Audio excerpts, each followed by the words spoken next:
Hello coder, আশা করি তোমরা সকলেই ভালো আছো। তোমরা কি জাভা প্রোগ্রামিং শেখার জন্য ভিডিও খুঁজছো? তুমি কিন্তু সঠিক ভিডিওতে ক্লিক করেছো। আমাদের এই জাভা সিরিজে তোমাকে জানাই স্বাগত। তো আমাদের এই জাভা সিরিজ শুরুর আগে কিছু ডিসক্লেমার দিয়ে রাখি। এই সিরিজটা তাদের জন্য যারা জাভা বেসিক থেকে অ্যাডভান্স, প্র্যাকটিক্যাল এবং থিওরি ডিটেলসে শিখতে চাচ্ছ, আর যারা আইসিএসসি বোর্ডের স্টুডেন্ট বা যাদের কলেজে জাভা সাবজেক্টটা আছে, মূলত তাদের জন্য কিন্তু আমাদের এই সিরিজটা। তো চলো ফুল জোশের সাথে আজকে জাভা সিরিজের প্রথম এপিসোড নাম্বার 1 শুরু করা যাক। তার আগে একটি কথা তোমাদেরকে বলতে চাই, আমি কিন্তু বাংলাতে তোমাদের জাভা বোঝাবো, আর মাতৃভাষাতে জাভা শিখতে আমাদের এই চ্যানেলটিকে সাবস্ক্রাইব করে দাও, যাতে নেক্সট আপডেট তোমাদের থেকে মিস না হয়। আমরা এই প্রথম এপিসোড নাম্বার 1 যে টপিকগুলি নিয়ে আলোচনা করব সেগুলি হলো,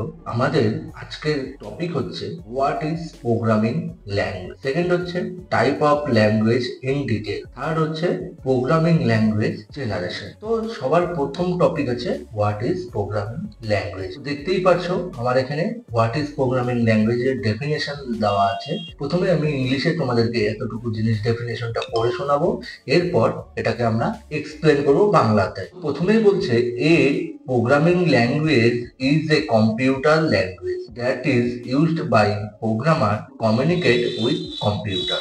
It is a set of instructions written in any specific language like C, C++, Java, Python perform a specific task. তো আমাদের এখানে কি বলছে, প্রোগ্রামিং ল্যাঙ্গুয়েজ হচ্ছে এমন এক ধরনের কম্পিউটার ল্যাঙ্গুয়েজ যেটা প্রোগ্রামাররা কম্পিউটারের সাথে কিন্তু কমিউনিকেট করতে এই ধরনের ল্যাঙ্গুয়েজ ব্যবহার করে। প্রোগ্রামিং ল্যাঙ্গুয়েজ হচ্ছে এক ধরনের কম্পিউটার ল্যাঙ্গুয়েজ। কম্পিউটারকে দিয়ে কোনো কাজ করানোর জন্য আমরা যে সকল ইনস্ট্রাকশন দিয়ে থাকি তাদেরকে কিন্তু প্রোগ্রামিং ল্যাঙ্গুয়েজ বলে। আর এই ল্যাঙ্গুয়েজ গুলো মূলত C, C plus plus, Java, Python দ্বারা কিন্তু এই ধরনের ইনস্ট্রাকশন গুলো কিন্তু আমরা দিয়ে থাকি। তো আশা করি প্রোগ্রামিং ল্যাঙ্গুয়েজ বুঝতে পারছো। তো দেখবো এরপর আমরা প্রোগ্রামিং ল্যাঙ্গুয়েজ কত ধরনের। ও দেখো, প্রোগ্রামিং ল্যাঙ্গুয়েজ হচ্ছে দু ধরনের, একটা লো লেভেল ল্যাঙ্গুয়েজ, একটা হাই লেভেল ল্যাঙ্গুয়েজ। এই প্রোগ্রামিং ল্যাঙ্গুয়েজকে দুভাগে বিভক্ত করার কারণ হচ্ছে, একটা ল্যাঙ্গুয়েজ আছে মানুষের কাছে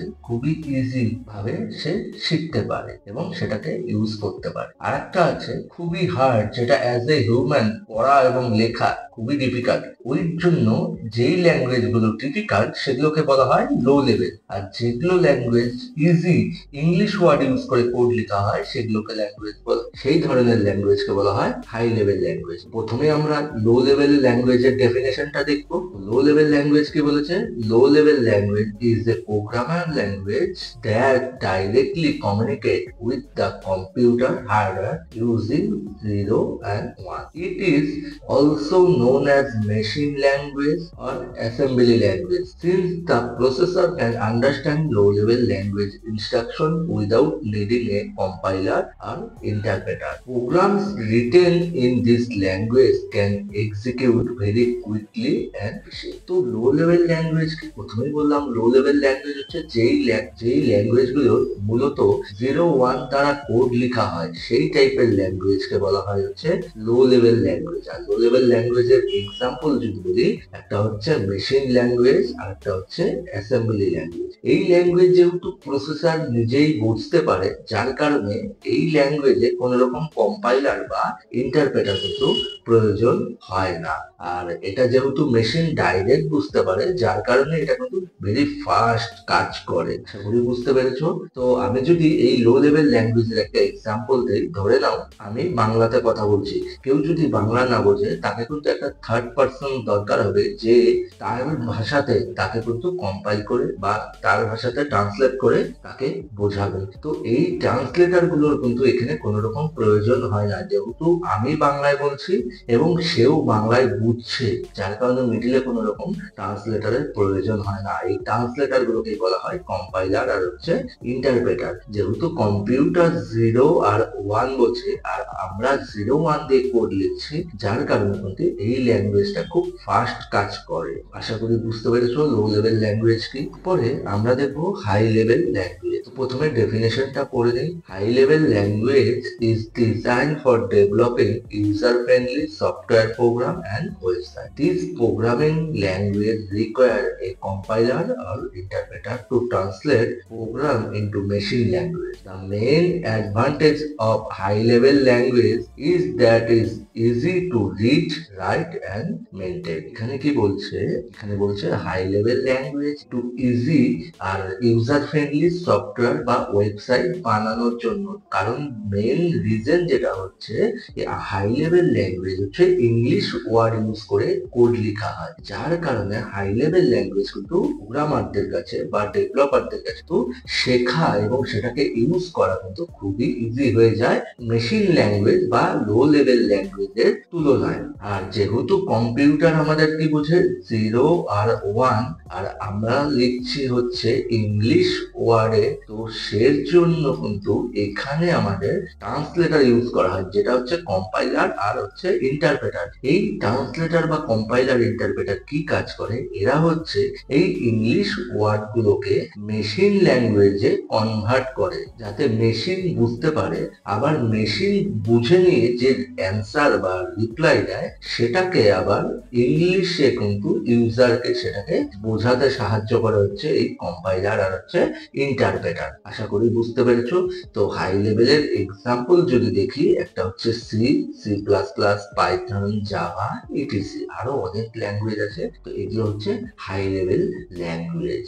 এরপরে আমাদের টপিক হচ্ছে প্রোগ্রামিং ল্যাঙ্গুয়েজের জেনারেশন। এখানে বলছে they are 5 generation of programming language. They are first generation, second generation, third generation, fourth generation, fifth generation. এই জেনারেশনে যাওয়ার আগে জেনারেশন সম্বন্ধে একটা ছোট্ট গল্প তোমাদেরকে। তো জেনারেশনটা আসছে কিভাবে? দেখো, আমাদের যেরকম এরকম জেনারেশন ছিল, আগে কি ছিল? আমরা আদিম মানুষের মতো ছিলাম, আস্তে আস্তে আস্তে আস্তে কিন্তু আমরা মানুষের আকৃতিতে আসছি এবং এখন আমরা কিন্তু পুরো smartly computer, smart device use করছি। তো সেক্ষেত্রে প্রোগ্রামিং ল্যাঙ্গুয়েজেও এরকম জেনারেশন এসেছে। তো জেনারেশন গুলো ডিভাইড করা হয়েছে কিভাবে?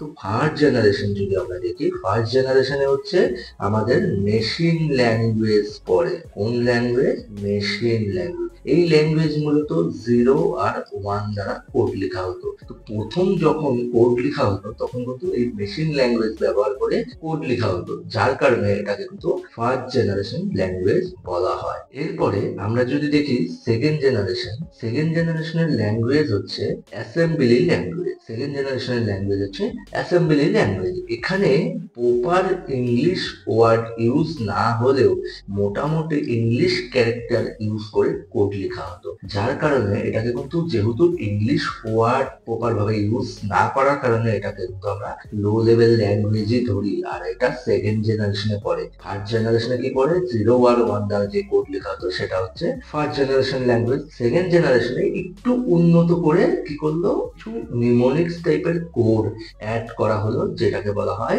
সেকেন্ড জেনারেশনের ল্যাঙ্গুয়েজ। এক্সাম্পল যদি বলি, অ্যাসেম্বলি ল্যাঙ্গুয়েজ। এরপরে আমাদের থার্ড জেনারেশন। তো আমরা দেখলাম ফার্স্ট জেনারেশন, সেকেন্ড জেনারেশন, এবার আমাদের থার্ড জেনারেশন। থার্ড জেনারেশন দেখো প্রপার ভাবে কিন্তু ইংলিশ ওয়ার্ড ইউজ করে কিন্তু এখানে কোড লেখা হতো।